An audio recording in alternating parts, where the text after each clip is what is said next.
आज आपण राजा भगीरथानं गंगा भूमीवर कशी आणली ह्याचा व्हिडिओ बघणार आहोत। सगर नावाचा राजा होता।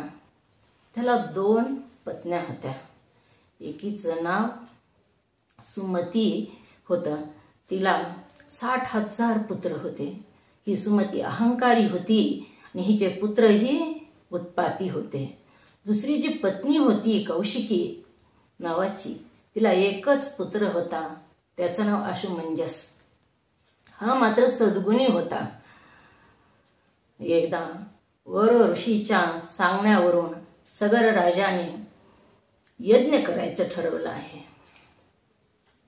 आणि त्या यज्ञासाठी म्हणून अश्वमेध यज्ञ मुलांच्या कल्याणासाठी करायचं ठरवलं आणि त्याच्या घोड्याचं पूजन करून तो घोडा सोडलेला आहे। तेव्हा घोडा सोडताना आशुमंजस आपल्या वडिलांना म्हणू लागला, बाबा हे जे 60,000 माझे भाऊ आहेत ते उत्पाती आहेत आणि यज्ञ करण्यासाठी आपण जाऊ आणि ह्याने दुसरा जर उत्पात करून ठेवला तर दुःखाला कारणीभूत होतील। यज्ञच करायचा नको असं आशुमंजस म्हणू लागलेला आहे। पण सगर राजाला वाटलं हा आशुमंजस जे आहे ते आपल्या सावत्र भावाचा मत्सर करतो। तो म्हणू लागला, राजा म्हणू लागला की ती तुझ्या मनामध्ये सावत्र भावाविषयी विष भरलेला आहे। आशुमंजसनं सांगितलं, विष नाही बाबा, त्यांचा स्वभाव तुम्हाला माहीत आहे, दुसराच उत्पात माजून ठेवतील, यज्ञ नको करायचा। परंतु सगर राजानं ऐकलं नाही। यज्ञाची तयारी केली, घोड्याचं पूजन केलं आणि घोडा सोडलेला आहे। त्याच्या पाठीमागे हे 60,000 सगर राजाचे पुत्र गेलेले आहेत।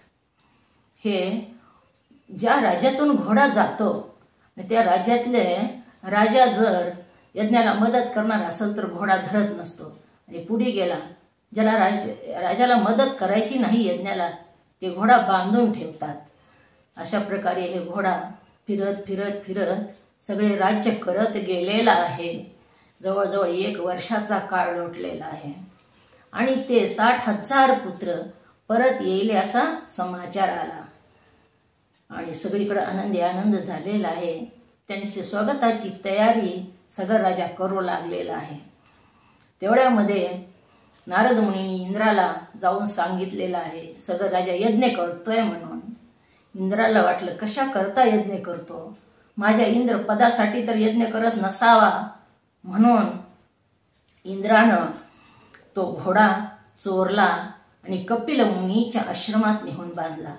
कपिल मुनीला काहीच माहीत नव्हतं। कपिल मुनी ध्यानस्थ होते आणि हो घोडा आश्रमात आणून ह्या इंद्राने बांधलेला होता। ते घोड्याचा शोध घेत घेत घेत ही 60,000 जे पुत्र होते त्यांना पत्ता लागला कपिल मुनीच्या आश्रमात आपला घोडा आहे म्हणून। तिथे ते शोधत शोधत आलेले आहेत। कपिल मुनीच्या आश्रमात शिरले, त्यांना घोडा बांधलेला दिसला आणि ते गोंधळ घालू लागले। हा बघा चोर कसा ध्यानस्थ बसलाय, घोडा चोरून आणून बांधून हा ढोंगी ध्यान करण्याचं ढोंग करू लागलाय असं म्हणू लागले।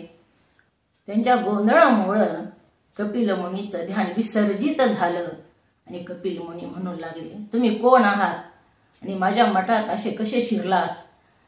तेव्हा ते म्हणू लागले, चोर ते चोर आणि पुन्हा शिरजोर, घोडा आणून बांधलास आणि तुम्ही कोण आहात म्हणून विचारतोस, धरा ह्याला बांधा, चला घेऊन, असं म्हणू लागलेले आहेत। कपिल मुनी म्हणाले, थांबा, तुम्ही कोण आहात, माझा अंत बघू नका, नाहीतर मी तुम्हाला जाळून भस्म करेल। परंतु त्यांनी काय ऐकलं नाही। तसाच उत्पात माजीवला आणि कपिल मुनींनी त्यांना शाप देऊन जाळून टाकलेला आहे। पुन्हा इकडं राज्यामध्ये कळालेला आहे घोडा चोरीला गेला आणि 60,000 पुत्र सुद्धा बेपत्ता आहेत म्हणून। पुन्हा आशुमंजस जी होता कौशिकीचा पुत्र, या 60,000 पुत्राचा सावत्र भाऊ, तो घोड्यावर बसून निघालेला आहे शोधासाठी। कपिल मुनीच्या आश्रमात आपले भाऊ जळून भस्म झाले असं त्याला कळालेलं आहे. तो आश्रमात गेला तेव्हाही कपिल मुनी ध्यानस्थ होते. त्यांनी कपिल मुनीला हात जोडले, नम्र भावाने स्तुती केली आणि दर्शन घेतलेलं आहे. कपिल मुनी ध्यान विसर्जन करून त्याला म्हणू लागले, तू कोण आहेस? तेव्हा तो म्हणू लागला, महाराज मी सगर पुत्र आशुमंजस आहे आणि माझे भाऊ इथं आले होते, त्यांना तुम्ही शाप देऊन भस्म केलं असं मला कळालेलं आहे. तेव्हा कपिल मुनी म्हणू लागले, तू आत्ता कशाला आलास? महाराज माझे भाऊ उत्पाती होते हे मला माहीत आहे आणि त्यांनी काहीतरी गुन्हा केल्याशिवाय तुम्ही त्यांना जाळून भस्म केलं नाही हे सुद्धा मला माहीत आहे. पण झालं ते झालं. आता त्यांना मोक्ष प्राप्त करून घेण्यासाठी ते प्रेत योनीत आहेत आणि त्यांना मोक्ष प्राप्त करून देण्यासाठी मला मार्ग सांगा. तेव्हा कपिल मुनींनी त्या नम्र अशा आशुमंजसला जवळ बसविलं आणि सांगितलेलं आहे, जर स्वर्गातून गंगा आली आणि ही राख जर तिनं वाहून नेली तर मात्र ह्या तुझ्या पितरांना 60,000 ह्या सगर पुत्रांना मोक्ष मिळेल. पुन्हा त्याने परत जाऊन साधना सुरू केलेली आहे, तपश्चर्या सुरू केलेली आहे पितराच्या मुक्तीसाठी. या आशुमंजसचा पुत्र अंशुमान ह्यांनी सुद्धा तपश्चर्या केलेली आहे राजामध्ये राहूनच. या आणि तिसरी पिढी अंशुमानचा पुत्र दिलीप ह्यानेही तपश्चर्या केली. दिलीपचा पुत्र भगीरथ हा मात्र राज्य सोडून जाऊन अरण्यामध्ये ह्याने घोर तप केलेला आहे.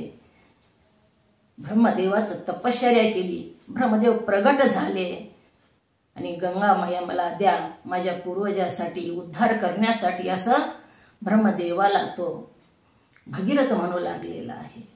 ब्रह्मदेव म्हणू लागले, गंगा जरी आली तरी तिचा प्रखर असा तिचा जो ओघ आहे, तिची जी धारा आहे, त्याचं सहन करण्याची ताकद कुणामध्ये आहे तर ते महादेवामध्ये आहे. ती जर भूमीवर आली तर ती तशीच तिचं प्रखर अशी धारा पाताळात निघून जाईल आणि भूमीवर नुकसान होईल. म्हणून तू शिव आराधना कर आणि शिवाला प्रार्थना करून तिची धार आपल्या मस्तकावर किंवा हातात धारण करण्याची विनंती कर. पुन्हा भगीरथाने शिव आराधना केलेली आहे, तपश्चर्या केलेली आहे. शिव प्रगट झाले आणि गंगेची धार मस्तकी धारण करण्याचं शिव परमात्म्यानं कबूल केलेलं आहे. आणि पुन्हा गंगेला भगीरथानं भूमीवर आणलेलं आहे. त्या गंगेचीही तपश्चर्या केली, गंगेनं प्रगट होऊन मान्य केली आणि गंगा भूमीवर आलेली आहे. भूमीवर गंगा जी आली ते ठिकाण गंगोत्री धाम म्हणून आजही प्रसिद्ध आहे. पवित्र असं ठिकाण. तिथं स्वर्गातून गंगा आलेली आहे.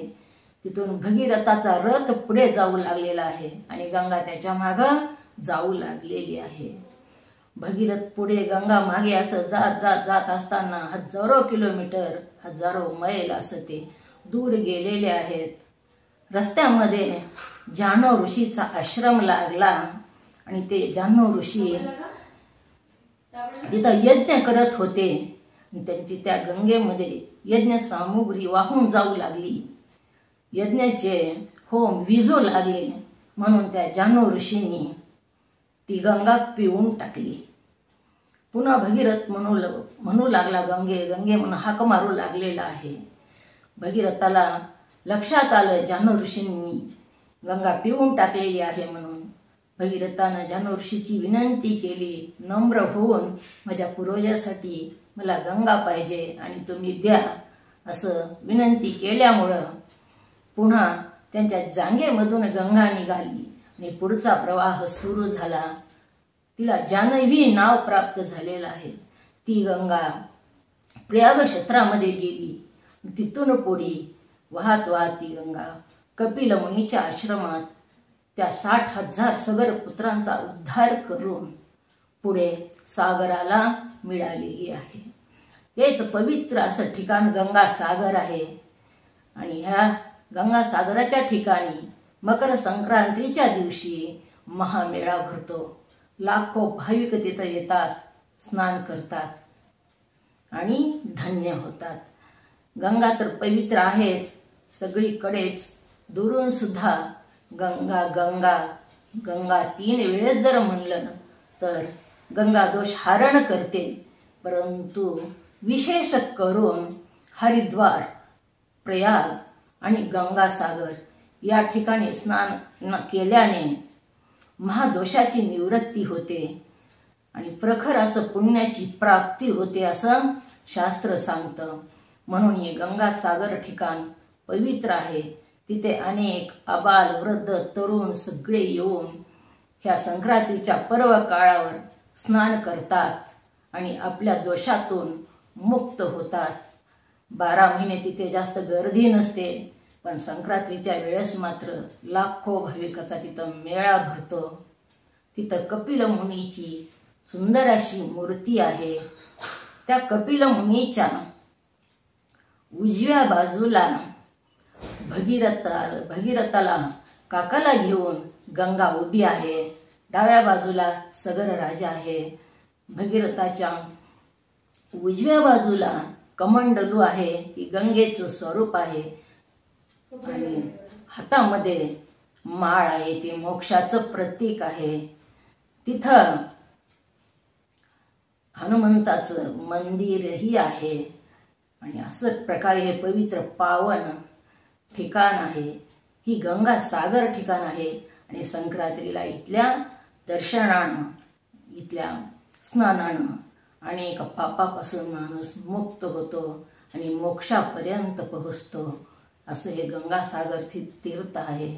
सब तीर्थ बार बार, गंगासागर एक बार, वर्षातून एकच मोका तिथं स्नानाचा असतो।